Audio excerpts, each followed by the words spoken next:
Muy buenos días. Primero agradecer la invitación para la ponencia en este curso internacional y la oportunidad de poder conversar un poco sobre la actualización en la nueva norma técnica de salud en el tratamiento de tuberculosis. Creo que tuberculosis es una patología que todos hemos enfrentado, siempre conociendo y de las diferentes definiciones que tiene, ¿no? Tuberculosis como una enfermedad infecciosa y contagiosa grave causada por Mycobacterium tuberculoso, que no solamente afecta a la parte respiratoria, sino que sabemos es multiorgánica, afecta multisistémica, afecta todos los órganos e inclusive, ¿no? Cuando uno ve TBC pulmonar, cree que es pulmonar, pero sin embargo ya también está en otros órganos. Conocer algo importante de la epidemiología, la tuberculosis en el mundo, muy rápidamente, es una de las principales causas de mortalidad en el mundo. Más del 95% de muertes por tuberculosis se producen en países de bajos ingresos y medianos ingresos, ¿no? La mayor cantidad de población se encuentra en países como Indonesia, China, Nigeria, Pakistán, y es uno de los problemas más importantes en la COAS o asociación o coinfección tuberculosis y VIH, es una causa de mortalidad importante en este grupo. Damos un poco de vista a la evaluación de tuberculosis en el Perú, cómo se ha dado, ¿no? En esta curva desde el año 97 hasta el 2004, y estamos viendo pues que los casos, especialmente los casos de tuberculosis drogoresistente, se han ido incrementando, ¿no? Una pequeña caída entre el año 20 y 22, pero sin embargo sigue siendo un gran problema de salud y estamos viendo cómo esto va aumentando en el tiempo, ¿no? Las tuberculosis multiresistentes se mantienen en un aliro horizontal con una pequeña caída entre el año 20 y 22. Una tabla del 2024 en la cual podemos ver los casos de MDR, ¿no? Que se registraron en el Perú, 1.456 casos, inclusive casos de extensamente resistentes en personal de salud, ¿no? Algo que creo que todos estamos inmersos en este punto. Hablar antes de la norma técnica, hay que comentar que antes del año 2006 no habían normas, en realidad eran guías de manejo, eso lo he entendido, ¿no? Guías de manejo para tuberculosis. Pero a partir del año 2006 aparece la primera norma técnica en la cual se dirigía el tratamiento exclusivamente para el paciente. Estas normas se modifican tanto para el 2013, en la cual ya no solamente es el tratamiento para la tuberculosis directamente, sino es un tratamiento en conjunto para el paciente. 2018 se hace la norma técnica ya más completa, asociado a las personas o a la comunidad en la cual los pacientes están con esta infección. 2020 refuerzan un poco el tratamiento y en el 2023 hay una pequeña, se agrega algunos otros requisitos en la cual ya se asocia a esta enfermedad como un todo, ¿no? Como un tratamiento en conjunto, tanto para la persona, la comunidad. Lo que yo quería comentarles es la norma técnica que salió ahora última. Esta es la última norma técnica publicada en noviembre del 2024. Y antes de comentarla, había algunos cambios. Pero hay algunos términos que debemos familiarizarnos porque muchas veces creemos que nosotros vamos a dar el tratamiento para los pacientes drogoresistentes o extensamente resistentes y no es así. Esta norma nos va a explicar quiénes son realmente los encargados y qué esquema de tratamiento se van a dar. Pero debemos conocer algunos acrónimos que pone la norma técnica en la cual debemos ya familiarizarnos, ¿no? Por ejemplo, el CER es el Comité de Evaluación de Retratamientos. El CENER es el Comité Nacional de Evaluación de Retratamientos. Y el CRER, Comité Regional de Evaluación de Retratamiento. En realidad estas son entidades que al final van a estar a cargo de la autorización para el uso y el tratamiento y esquemas de tratamiento de tuberculosis drogoresistente y tuberculosis extensamente, ¿no? El RUE, que también vamos a familiarizarnos mucho, que es la receta única estandarizada, la terapia para tuberculosis drogosensible y la terapia para tuberculosis drogoresistente, ¿no? Términos que vamos a ver, y por último también este acrónimo que es la UNED, que es la unidad especializada en tuberculosis, que vamos a ver que no todos los hospitales cuentan, son entidades destinadas para el tratamiento especialmente de pacientes con tuberculosis extensamente resistente. Algunas abreviaturas de medicamentos que vamos a mencionar, por ejemplo, bedaquilina, clofazimina, delamanid, rifapentina, pretomanid, muchos de ellos destinados al tratamiento especialmente para pacientes drogoresistentes. Vamos a ver también el 3-HP, que es isoniazida y rifapentina, se administra una vez por semana durante 3 meses, el 3HR, que es isoniazida y rifampicina diario por 3 meses, y el 6H, que es isoniazida diaria por 6 meses, que lo vamos a ir comentando ahora en la presentación. Algunas definiciones operativas que han cambiado, no mucho, pero miren ustedes, la TBC drogosensible, ¿no? Sensible especialmente a isoniazida y rifampicina. La TB resistente, en este caso la tuberculosis resistente a isoniazida, ¿no? Pero con sensibilidad a o sea, es sensible a la rifampicina, resistente a isoniazida. La tuberculosis resistente a rifampicina, muy independiente de otros medicamentos. La tuberculosis MDR es la que es resistente al menos a isoniazida y rifampicina. La TB MDR o multiresistente, resistente al menos a isoniazida y rifampicina. Y esta es la que quería comentar un poco, que es la tuberculosis pre-extensamente resistente. La pre-extensamente resistente es aquella que al menos es resistente a la rifampicina, también resistente a isoniazida, rifampicina y al menos a cualquier fluoroquinolona. Esta representa una etapa intermedia para hacer tuberculosis extensamente resistente. Y la extensamente resistente es aquella en la cual es resistente a rifampicina, al MDR, isoniazida, rifampicina, a una fluoroquinolona y al menos a un medicamento del grupo A que también vamos a comentar, que son los que forman parte de los esquemas de drogoresistencia. Este medicamento del grupo A está bedaquilina o linezolid, ¿no? Y esta es la forma más grave y difícil de tratar. Algunas otras definiciones que vamos a comentar, por ejemplo, el paciente curado, ¿no? Un paciente con tuberculosis drogosensible, ¿no? Con confirmación bacteriológica inicial y baciloscopía o cultivo negativo en el último mes de tratamiento. O aquel paciente con tratamiento completo, ¿no? Que finalizó todo el tratamiento programado, pero que a veces no cumple con los criterios de curado, que también vamos a ver acá. Fracaso del tratamiento es lo que mucho comentamos. Cuando un paciente catalogado como fracaso al tratamiento, y el fracaso puede ser bacteriológico en ausencia de conversión o reversión bacteriológica. Fracaso clínico, no solamente clínico, sino también radiológico. Reacción adversa al medicamento o una forma de farmacoresistencia, ¿no? Se catalogó como fracaso al tratamiento. Fallecido, que persona con atención a tuberculosis que muere por cualquier causa antes o durante el tratamiento para la tuberculosis.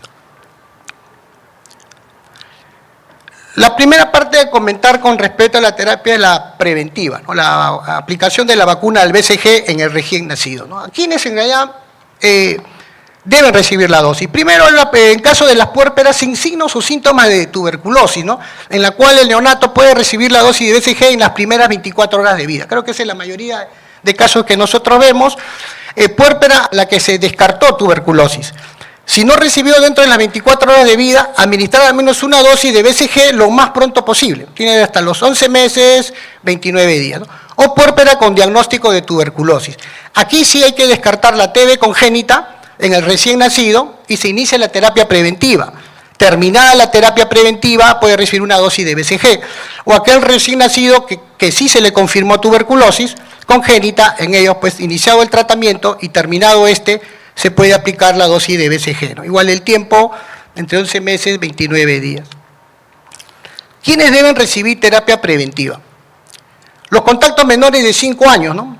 Todo niño menos de 5 años que sea contacto de un caso índice con TBC pulmonar muy independiente debe recibir tratamiento preventivo, ¿no? Contactos de 5 años a más con TB confirmada, ¿no? Ellos también, el contacto índice de TBC pulmonar es positivo, los que están en contacto deben recibir tratamiento. Contacto de 5 años a más sin confirmación bacteriológica en base al PPD, ¿no? El PPD es mayor de 10 milímetros, debe recibir tratamiento preventivo. Personas con prueba inmunológica positiva, ¿no? Es toda aquella persona con un PPD mayor de 10 milímetros o una prueba inmunológica positiva en una enfermedad activa también debe recibir terapia preventiva. Grupo de riesgo vulnerable, personas que trabajadores de salud, pacientes con cuadro de inmunosupresión, la terapia preventiva también está indicado en ello, ¿no? O aquellos con conversión del PPD, ¿no? Una persona con PPD que se convirtió en más de 10 milímetros, pero con una prueba previa, ¿no? Que haya tenido menos de en un plazo no más de 2 años, si se hace más de 10 milímetros también debe recibir. Y las personas con VIH, ¿no? Más de 12 años de edad, personas con VIH que nunca recibió terapia preventiva o aquella que tomó tratamiento antirretroviral o lo abandonó, en menos de un año debe recibir también terapia preventiva. Entonces, cuando hablamos de terapia preventiva de tuberculosis en contactos con casos drogosensibles, la administración de esta terapia se realiza de lunes a domingo, incluyendo feriados. El caso de ranga isoniazida se administra rifampicina durante 4 meses. y en caso que no haya disponibilidad de esquemas como isoniazida rifapentina o isoniazida rifampicina en el establecimiento de salud, se indica el esquema de 6 meses según el siguiente detalle. Y aquí podemos ver que el tratamiento, por ejemplo, el tratamiento para pacientes resistentes a isoniazida. Resistentes a isoniazida, las tabletas de isoniazida rifapentina o los coformulados, o que vamos a llamar dosis fija combinada. También se les puede entregar, y miren, las tabletas son reducidas, mejoran la adherencia, como el caso, por ejemplo, de la dosis fija combinada de isoniazida rifampicina, 3 tabletas al día, ¿no? Comparación con las que son monofármacos o están por separada, pues 6 de isoniazida y 6 de rifapentina, ¿no? O sea, mucho más dosis, y eso también disminuye la adherencia, que también vamos a comentar. En caso de pacientes con TB, con tuberculosis resistente, en caso de resistencia a rifampicina. En caso de TBC resistente a la rifampicina, la terapia, según los esquemas de tratamiento, resistentes a isoniazida, el tratamiento va a ser por el periodo de tiempo de 4 meses, dándole tabletas tratamiento diario de 4 meses en aquellos pacientes que son resistentes, disculpen, acá me he equivocado. Bien.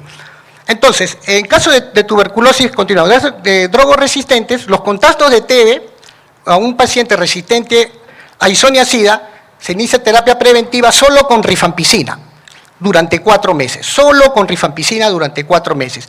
Y aquellos pacientes que son resistentes a rifampicina o resistentes a isoniazida o a rifampicina, el tratamiento va a ser con levofloxacino por un periodo de tiempo de 6 meses, ¿no? Las presentaciones de levofloxacino que tenemos son de 500 y 250, y se puede calcular la dosis en mayores de 45 kilos, correcto, 2 tabletas y una tableta de 500 y una de 250, ¿no?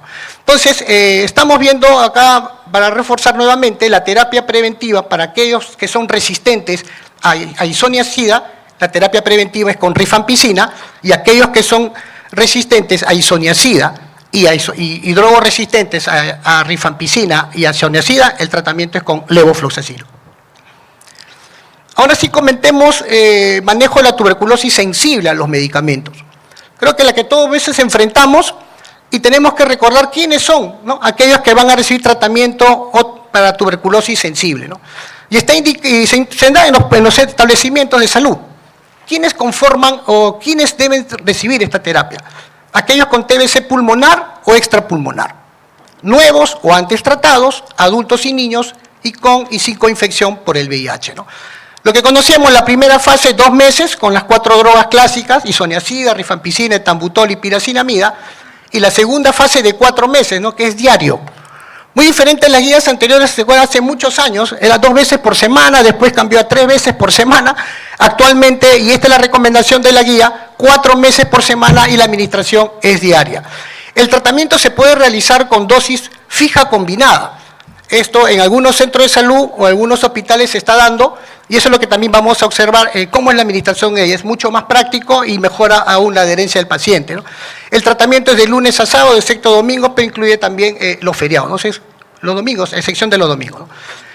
Los casos sin confirmación bacteriológica o sin un resultado de prueba de sensibilidad para isoniazida, rifampicina, y sin factores de riesgo para TB drogoresistente, deben ser tratados con esquemas para tuberculosis sensible. Entonces, ¿en qué situaciones se modifica la segunda fase? TBC miliar y extrapulmonares complicadas. Por ejemplo, las personas atendidas con TB miliar del sistema nervioso central o tuberculosis, la segunda fase se amplía a 10 meses. O sea, la primera fase, las 4 drogas, y la segunda fase por 10 meses diario con isoniazida y rifampicina. En caso de TBC extrapulmonar, su abordaje y manejo es realizado en conjunto con el médico cirujano especialista del órgano afectado. Esto lo he agregado y está muy claro descrito en la norma. Por ejemplo, pacientes que tienen TBC meningia o TBC osteoarticular, un mal de POP, el manejo puede ser en conjunto, ¿no? Con el neurocirujano, con el neurólogo, y eso ese que también se va a ver mucho cuando tratemos de pacientes drogoresistentes, ¿no? En el caso de tuberculosis no grave en niños, igual la primera fase 2 meses, pero la segunda fase son 2 meses. ¿Y a quiénes llaman tuberculosis no grave en niños? ¿No? Aquellos con TBC ganglionar sin obstrucción de vías aéreas, aquellos que pueden tener derrame pleural sin complicación, ni neumotoras, ni empiema, o enfermedades pausovesilares sin caverna, o limitado a un lóbulo pulmonar y sin patrón miliar. Nosotros por lo general vemos más adultos, ¿no? Pero siempre las recomendaciones en cuanto a la dosificación de medicamentos y especialmente cuando se administran por kilo de peso. Indicaciones de corticoterapia sistémica. La norma dice prednisona. ¿En qué casos? En TBC del sistema nervioso central, pericarditis y TB miliar. Dice el uso de prednisona a razón de 1 a 1.5 miligramos por kilogramo de peso, ¿no? Durante 2 a 4 semanas, seguido de una disminución progresiva del 30% de la dosis cada semana hasta su suspensión. Creo que nosotros hemos enfrentado muchas veces TBC meningia, ¿no? Y usamos dexametasona. Creo que no había ningún problema del uso de dexametasona en el caso de estas tuberculosis extrapulmonares, ¿no? ¿Qué consideraciones debo tener para el uso de la dosis fija combinada? Primero, no debe usarse en condiciones en personas que tienen enfermedad hepática previa, aquellos con insuficiencia renal crónica avanzada, en pacientes que presenten alguna alergia o un antecedente RAM frente a uno de estos medicamentos, o en pacientes con tuberculosis drogoresistente. Si ustedes ven acá los esquemas de dosis fija combinada para adultos y niños con 25 kilos de peso a más, y aquí vamos a ver los esquemas en base a grupos agrupados por kilogramo de peso. Yo le quería proporcionar acá esta imagen, miren que es más práctico. Si ustedes ven acá los coformulados, una sola tableta, y miren de la primera fase y una sola tableta de rifampicina y soniazida, ¿no? Para la segunda fase. Y a veces cuando uno quiere calcular, de repente el paciente pesa 53 kilos, 64 kilos, y uno va a estar calculando por kilo de peso, mucho más práctico, ¿no? Si uno ve, por ejemplo, un paciente de 65 kilos, está acá en el grupo entre 55 y 70 kilogramos, entonces la primera fase recibirá 4 tabletas de la dosis fija combinada y 4 tabletas también de la dosis fija combinada en la segunda fase. Mucho más práctico y mejora aún más la adherencia de los pacientes, ¿no? Importante el monitoreo, ya sabemos, siempre con cultivo de esputo, ¿no? Al inicio, al segundo mes, al sexto mes, pruebas, siempre la prueba rápida de VIH que también vamos a hacer con las asociaciones, en aquellos pacientes que se asocian, la asociación es muy fuerte, como sabemos, ¿no? Y siempre con la evaluación mensual por parte de enfermería y la conducta a seguir por el centro de salud y el equipo que maneja a estos pacientes, ¿no? Antes o previamente de hablar de tuberculosis drogoresistente, vamos a ver el manejo de las personas o pacientes con tuberculosis drogoresistentes. ¿Quiénes son o qué factores debemos siempre buscar? ¿Cuáles son los factores que se deben buscar en ellos? 2 factores importantes: aquellos con contacto de caso confirmado por tuberculosis o aquellos con fracaso al esquema con medicamentos para medicamentos sensibles, ¿no? Son dos. Y miren, toda persona atendida con tuberculosis, con al menos un factor de riesgo para TB drogoresistente, que tenga diagnóstico de TBC pulmonar o extrapulmonar, debe tener una prueba de sensibilidad en un plazo no mayor de 7 días. Luego de 7 días de haber hecho el diagnóstico para poder iniciar el tratamiento de acuerdo a su resultado, ¿no? Entonces, ya hemos visto estos factores de riesgo y ahora sí vamos a comentar cómo es el manejo de los pacientes con tuberculosis drogoresistente a los medicamentos. Esquema de tuberculosis drogoresistente indicado también igual en pacientes con TB pulmonar, extrapulmonar, nuevos o antes tratados, adultos, niños y casos con y sin coinfección por VIH, ¿no? El manejo y el abordaje incluye el trabajo multidisciplinario y eso es lo que justo comentábamos, de personal especializado tomando en cuenta el órgano u órganos afectados. Es decir, tenemos que trabajar con cardiología, tenemos que trabajar con neurología, tenemos que trabajar con gastroenterología, ahora que justo vamos a comentar en algunas presentaciones especiales que se dan. Esta clasificación de grupo de medicamentos para tuberculosis justo se van a aplicar mucho en los pacientes drogoresistentes. Miren el grupo A: moxifloxacino, bedaquilina, linezolid. Importantísimo, 3 de estas drogas siempre van a formar parte de los tratamientos drogoresistentes. El grupo B con clofazimina, cicloserina. El grupo C, imipené, meropené, delamanid, piracinamida, etambutol, amica, etionamida.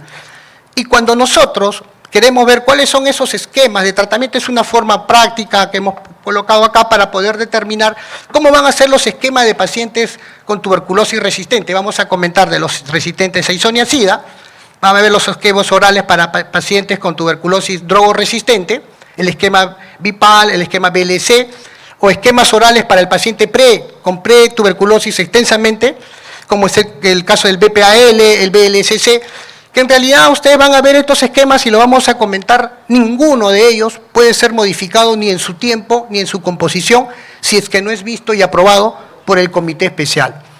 Eso es lo que vamos a comentar con respecto a estos esquemas. Es una tabla que el esquema anterior resume todo esto y vamos a comentar entonces el primer esquema de tuberculosis resistente a isoniazida. Está indicado en personas que son resistentes, en todas las personas resistentes a isoniazida, pero tener ciertas consideraciones, ¿no? Indicado por el médico consultor, una duración de 180 dosis por 6 meses y la administración es de lunes a domingo, incluyendo feriados, ¿no? Entonces, ¿cuál es este esquema de pacientes resistentes a isoniazida?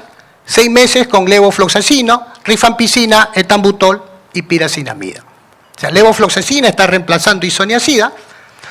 Y aquí vemos los esquemas orales para tuberculosis multidrogo resistente o tuberculosis resistente a rifampicina. Es el esquema BIPAL, igual, ciertas indicaciones, TBC pulmonar y extrapulmonar, excepto TB miliar, osteoarticular o del sistema nervioso central, ¿no? Con resultados con prueba de prueba de sensibilidad que indiquen, ¿no?, que la TB es resistente a rifampicina o a isoniazida rifampicina en pacientes mayores de 14 años sin exposición por más de un mes a bedaquilina, linezolid, protomanid o delamanid, ¿no? Entonces, ¿cuáles son este esquema BIPAL? 6 meses con bedaquilina, protomanid, linezolid y moxifloxacino. Vean que este esquema también tiene ciertas consideraciones. A veces, y estas consideraciones son, primero, indicado por el médico consultor. Segundo, debe ser validado por el comité regional, ¿no?, con el comité regional o por el comité de estrategias de retratamientos, justo durante los primeros 7 días de haber hecho la propuesta de este tratamiento, ¿no? La duración son 180 dosis durante 6 meses y se administra de lunes a domingo, incluyendo feriados, ¿no? El esquema BLC está indicado también para pacientes o personas atendidas por tuberculosis que no cumplen criterios para recibir el esquema que hemos mencionado, el BIPAL, ¿no? TB pulmonar o extrapulmonar, adultos, niños, también con prueba de sensibilidad a rifampicina, a isoniazida rifampicina y sin exposición previa a bedaquilina, linezolid o clofazimina. Consideraciones, lo mismo, las consideraciones siempre se están repitiendo. Otra vuelta por el médico consultor, validado por los comités regionales, ¿no?, o con el comité locales o regionales para los esquemas de retratamiento, ¿no? La duración son 270 dosis, 9 meses, también se administra de lunes a domingo, incluyendo feriados. Y aquí algo importante que podemos ver es que estos esquemas, la terapia, perdón, vamos a retroceder un punto que me olvidó, aquí. En caso de TBC del sistema nervioso central, miliar o osteoarticular, el esquema BLC se puede ampliar hasta 18 meses para previa evaluación por el CNER, Comité Nacional de Estrategias de Retratamiento. El esquema BLC de 9 meses con bedaquilina, linezolid, levofloxacino, clofazimina y piracinamida. ¿No? Esquemas alternativos de 9 meses con bedaquilina, linezolid, moxifloxacina y piracinamida.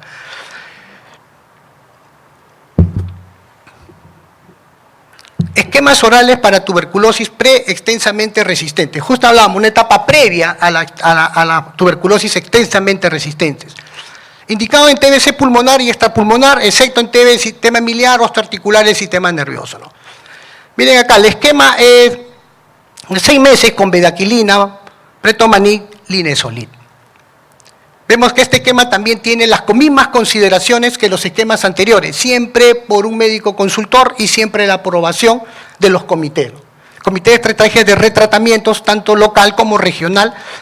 ¿Por qué? Porque ellos son los encargados de valorar o validar el RUE. ¿Se acuerdan los acrónimos RUE? Es la receta única estandarizada, ¿no?, que da el consultor, para la cual estos pasan a estos comités para su evaluación y su administración o la entrega de los medicamentos para que se les pueda dar. Administración de lunes a domingo, incluyendo feriados, ¿no?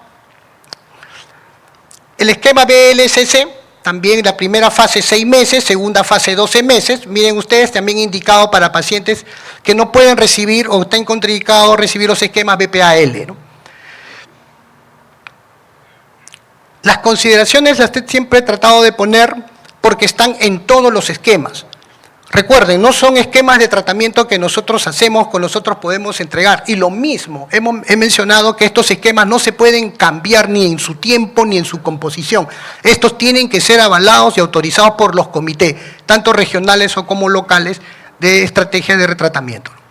Bueno, la duración es 542 y 18 meses.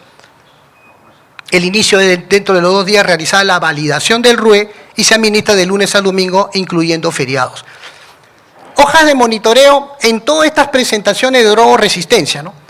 Y miren que uno de los datos importantes es que estos pacientes tienen que ser seguidos, no solamente radiográficamente, sino tomográficamente. Importante al inicio, su evaluación a los 3 meses, su evaluación a los 6 meses, ¿no? Y siempre con vaciloscopías y cultivo de esputo de forma mensual.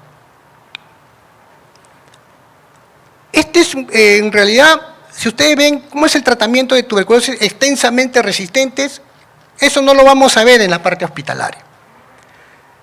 Estos pacientes o el manejo de estos casos se dan hospitalariamente, pero en centros que han sido aprobados y especializados para este tipo de tratamiento. TBC pulmonar o extrapulmonar, adultos y niños, y aquellos pacientes que presenten pruebas de sensibilidad resistente a todos los medicamentos o a todos los pacientes que han considerado TB-XDR. 18 meses con imipenem, omeropenem, delamanik, clofazimina y otros según las pruebas de sensibilidad. Las mismas consideraciones y esta vez está indicado por un médico consultor de la UNED. Es la unidad, ¿no? La unidad especializada de tuberculosis. Duración, miren ustedes, 542 y 18 meses, 6 meses con delamanid y unos 12 meses con imipenem, omeropenem, pero ¿dónde se hace? Estos tratamientos son hospitalizados. Son hospitalizados en las cuales estos pacientes se les coloca su catete de larga duración, se le da tratamiento hospitalizado, se le hace un seguimiento de los mismos, ¿correcto? Se le da un seguimiento de los mismos hasta que se asegure su adherencia, su mejoría y pueden ser llevados a otro lugar, pero a centros donde han sido aprobados, o a domicilio donde han sido acondicionados, en el cual el paciente definitivamente va a tener que tener presente su seguimiento y control en ellos, ¿no? Y recuerden que una vez suspendido el uso ya de imipenem, omeropenem, el DOC se realiza en el establecimiento de salud hasta el término del tratamiento. El DOC es la terapia observada directamente, ¿no? Dado en boca. El DOC es peruano, justo como mencionaba, lo encontramos en varias guías, pero el DOC es peruano, es una estrategia peruana que dio muy buenos resultados y esta es la recomendación especialmente para estos tipos de pacientes. Y el esquema modificado en estos casos, en verdad, de muy difícil tratamiento, los esquemas modificados también ciertas consideraciones importantes vistas por los médicos consultores y por los comités regionales y nacionales para poder determinar cuál es el esquema que se debe dar a estos pacientes. El trabajo es multidisciplinario, es un paciente de muy difícil manejo y estos están a cargo pues de estos comités, ¿no? Terminado esto, también vamos a enfrentar pacientes que tienen comorbilidad. Por favor, medio minuto. Perfecto. Entonces, comorbilidades como asociados a VIH, sabemos el tratamiento en el mismo, pacientes que también presentan tuberculosis asociada a diabetes, muchas veces los encontramos en las pruebas de inicio, ¿no? En los seguimientos, estos pacientes se les debe explicar especialmente la terapia preventiva, tratamientos con falla renal. Cuidado con lo de la falla renal, ¿no? Porque estos o los medicamentos deben, muchos de ellos, ser corregidos en base a su función. Y justo he puesto aquí esta tabla donde vamos a ver que algunos medicamentos como delamanid, pretomanid, bedaquilina no requieren corrección renal, así que podemos tener un poco de ayuda frente a poder usar estos medicamentos sin causar daño, ¿no? Tuberculosis y comorbilidades como la cirrosis hepática asociada, mucho cuidado con aquellos que vamos a usar drogas especialmente hepatotóxicas, ¿no? La clasificación es la misma que conocemos en base al CHAI, ¿no? CHAI A al C, y siempre escogiendo esquema de tratamiento en la cual debemos evitar el daño especialmente asociado a estas drogas, ¿no?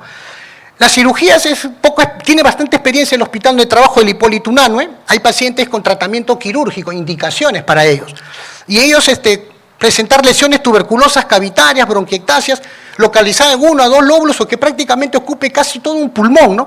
Pero estos pacientes tienen que ser evaluados previamente para ver si su capacidad pulmonar va a resistir después de la cirugía. Y por último, un toque nada más a reacciones adversas comunes, y van a ver ustedes que la gran mayoría, y especialmente de los medicamentos que se han agregado como bedaquilina, protomanil,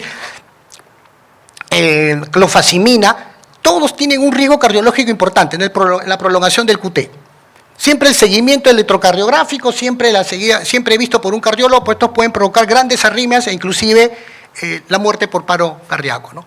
Bueno, eso es todo lo que quería compartir con respecto a esta guía y agradezco mucho la atención. Gracias.